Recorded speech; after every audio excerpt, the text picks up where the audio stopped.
There was also a very tragic case in my life when I ended up in an emergency hospital, when both I and the doctors were wondering if I would get up, if I would walk at all. With a diagnosis, to make it clearer, a compression fracture of the spine in 2 places, I ended up in the traumatology department. Went there after an accident. Together with colleagues, we drove from the branch of our school, watched open lessons, and now the machine is soft-boiled. Well, so are we, too. A madman ran into the oncoming lane at high speed. It was 11 years ago. And when the children dancers ask if I can stand on the bridge, I smile. Alas, not anymore. But I happily answer that I can't. I walk, I dance, isn't that happiness? And now I remember those days. Then it was time to lie down and think. And also watch how differently people behave when they find themselves in such a critical situation. How do they manifest themselves? I was lying in the very corner of the large ward, somehow a little upside down. I didn't see everyone, but I heard well. I had to lie like this for a very long time. It was extremely undesirable to transport me. I stared at the peeling plaster in the corner of the ceiling.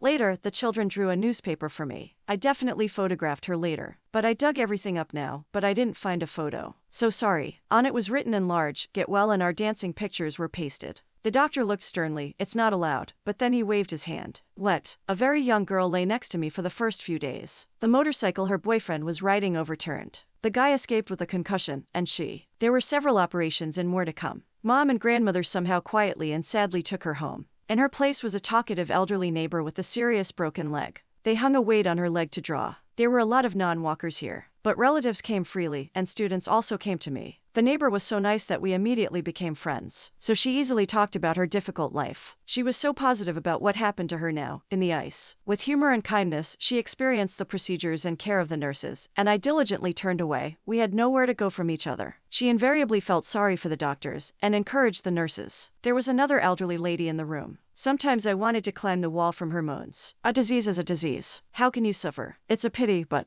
Already the doctor growled at her complaints and cited as an example those who lie quietly to themselves, but suffer no less. There is a person who may not get up, but does not moan, like you. And pointed at me. For some reason that was nice to hear. In the first part of the proposal, I did not believe. The second, I was proud. The women in the ward also asked her to suffer aloud less, at least at night. Her son visited her every day. Every day he brought her food, every day, to the smallest detail. She told him about her sore foot in every detail, describing the soreness of today's injection and other trifles. The son must unfailingly and without fail suffer with her. She very figuratively and impartially retold not only phrases, but even the views of nurses. All of them were shrews, at least. We were forced to listen. And my neighbor's son just called. No, Sasha, don't come. I'm fine, everything grows together. The food is great, you don't need anything. Better tell me how Vitka is, granddaughter. And then she told me that her son had enough to do without her. It was too far to go here. In general, why bother to impose on him? It's still normal. She can handle it herself. With something, if necessary, my daughter and husband also helped her.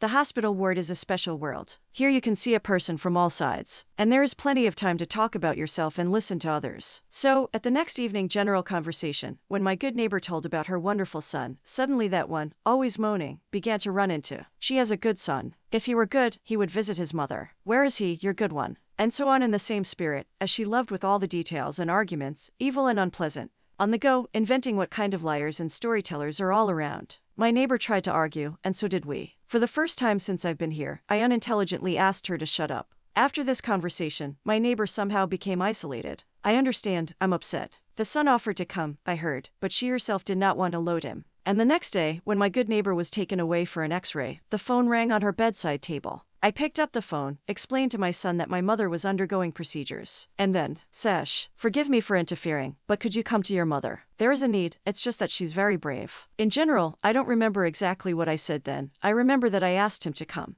And he arrived the very next day. Beautiful, stately, with a mountain of products. And then I went to the pharmacy for what my mother needed. She bloomed. She was proud. And I enjoyed and kept under the covers the cookie to the neighbor opposite. I am so malicious. We know our oved ones are good, and if yours are the same, if they take care of you too much, then they are the best. Sometimes you cannot obey them, to help without asking. They really need it.